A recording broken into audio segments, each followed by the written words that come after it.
دہریت کی سوچ رکھنے والے، جن کے اندر خدا کے ماننے کا تصور نہیں. کافی نوجوان سوال کرتے ہیں، ایتھیزم بڑھ رہا ہے اس میں کہ جو چیز نظر نہیں آتی اس کا وجود نہیں ہوتا. ایسا سوال ہے یا نہیں؟ کالجز کے اندر، یونیورسٹیز کے اندر نوجوانوں کے لیے یہ پیغام ہے کہ قرآن کے قریب آئیں، حدیث کے قریب آئیں، سنت و سیرت نبوی کے قریب آئیں، آپ کو سارے جواب ملیں گے.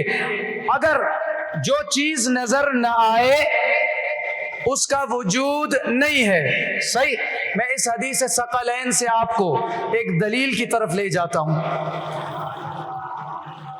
کہ جو چیز نظر نہ آئے اللہ نے اس کی مثالیں رکھ کر ہمیں سمجھایا ہے کہ بھلے نظر نہ آئے اور پوری طاقت بھی ان کی موجود ہوگی، اس کے باوجود وہ تمہیں نظر نہیں آئیں گی، لیکن وہ موجود تمہارے ساتھ ہر جگہ ہوں گی.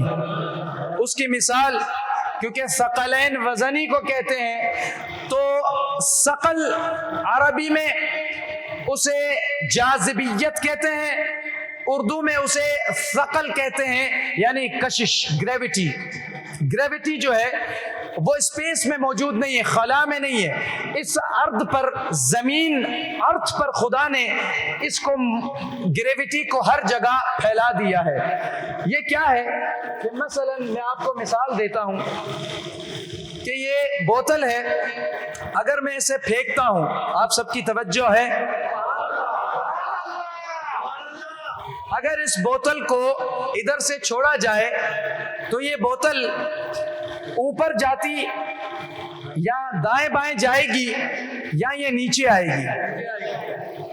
جواب دیں. اس کی وجہ کیا ہے کہ یہ نیچے آئے گی؟ کہ نیچے ایسی کیسی شے ہے جو اسے کھینچ رہی ہے؟ اسے کہتے ہیں ثقل، اور انگریزی میں کہتے ہیں گریوٹی. جو جاذبیت خدا نے زمین میں رکھی ہے کہ کوئی بھی زمین پہ رہنے والا ہوگا تو اس کی، جب وہ اوپر سے اسے پھینکا جاتا ہے تو وہ اسے زمین اپنی طرف کشش کے ساتھ کھینچ کر دوبارہ زمین پہ لا دیتی ہے. اسے کہتے ہیں ثقل، وزن. اسی لیے انسان بھی ثقلین میں ہے، جنات کو بھی زمین پہ رکھا ہے. وہ خلا میں نہیں جاتے، اسپیس میں، وہ زمین اور خلا کے درمیان چلتے رہتے ہیں، اور جب خلا میں جاتے ہیں تو انسان ادھر ادھر جاتا ہے، نیچے نہیں آتا اسپیس کے اندر، کیونکہ وہاں گریوٹی موجود نہیں ہے. لیکن زمین پر گریوٹی یعنی ثقل ہے، ثقل موجود ہے. تو اگر اس کو میں یہاں سے چھوڑتا ہوں تو یہ فوراً نیچے آتی ہے. تو اسے کس نے کھینچا؟ کوئی طاقت ہے نا جو اسے نیچے کھینچ رہی ہے لیکن نظر نہیں آ رہی. اس کو کوئی بھی، جو سائنسدان، جو دنیا کے اندر وہ اپنے ذہن میں اس کا عقیدہ ہے، اس کا کنسپٹ ہے کہ کوئی شے جو نظر نہیں آتی، نہ وہ علی کل شیء قدیر ہے، نہ وہ تمہارے ساتھ وہ موجود ہے، واجب الوجود بھی نہیں ہے، اس کی کوئی حیثیت نہیں ہے. تو یہ جو ثقیل اللہ تعالیٰ نے گریوٹی رکھی ہے، اس کو نیوٹن نے، تو آپ خود اپنے جو ہے وہ سیب گرا، ایک دن وہ بیٹھا ہے تو سیب گرا، اس پر تو کہتا ہے اس سیب کو کس نے گرایا؟ کون سی شے ہے کہ یہ اوپر سے نیچے آیا، اوپر نہیں گیا؟ تو ساری دنیا نے نیوٹن کے اس فلسفے کو مانا اور بولا کہ یہ تو اس نے ایسے ایک علم سے ہمارا پردہ ہٹایا کہ ہمارے ساتھ ہر گھڑی ہر جگہ گریوٹی موجود ہے اور وہ نظر بھی نہیں آتی ہے. تو اسی طرح انسان کے اندر اللہ تعالیٰ نے روح بنائی ہے لیکن نظر نہیں آتی. اسی طرح جنات کو ہمارے ساتھ پیدا کر دیا ہے، نظر نہیں آتے.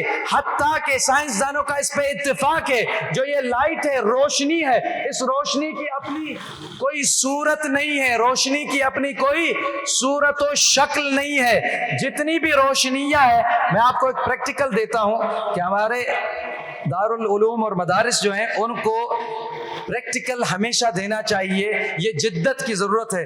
میں نے اس میں لائٹ کھولی ہے، لیکن اگر اندھیرا بھی ہو تو آپ اس طرف سے دیکھیں گے تو لائٹ نظر نہیں آئے گی، یوں دیکھیں گے اس کے سامنے تو نظر آئے گی، اس طرف سے دیکھیں گے تو روشنی نظر نہیں آئے گی لیکن موجود ہوگی. یہ سائنسدانوں کی تحقیق ہے. جو خدا کو نہیں مانتے وہ کہتے ہیں روشنی ہر جگہ پھیلی تو ہوئی ہے, اس کو ہم چھو نہیں سکتے, اس کی کوئی شکل ہے نہیں, اس کو محسوس کرتے ہیں.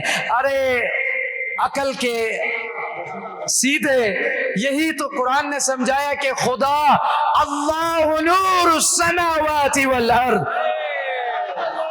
خدا کہتا ہے میں زمین آسمان کی روشنی نور ہوں, ہر جگہ موجود ہوں, چھو نہیں سکتے. لیس کمثلہ شیء, میری کوئی شکل و صورت نہیں ہے, میں بلا جسم ہوں, بلا مثل ہوں, میں کسی کی تشبیہ نہیں, ہر جگہ موجود ہوں, ہر جگہ میں تیرے ساتھ ہوں. تیری آنکھوں میں جو نور ہے وہ نور جس سے تو دنیا دیکھتا ہے, اس نور کا وجود دکھا کہاں ہے؟ تو خدا نے نور دکھایا ہے لیکن اس کو چھپا کر دکھایا ہے, تو خود بھی موجود ہے لیکن ہماری آنکھوں سے اوجھل کیا.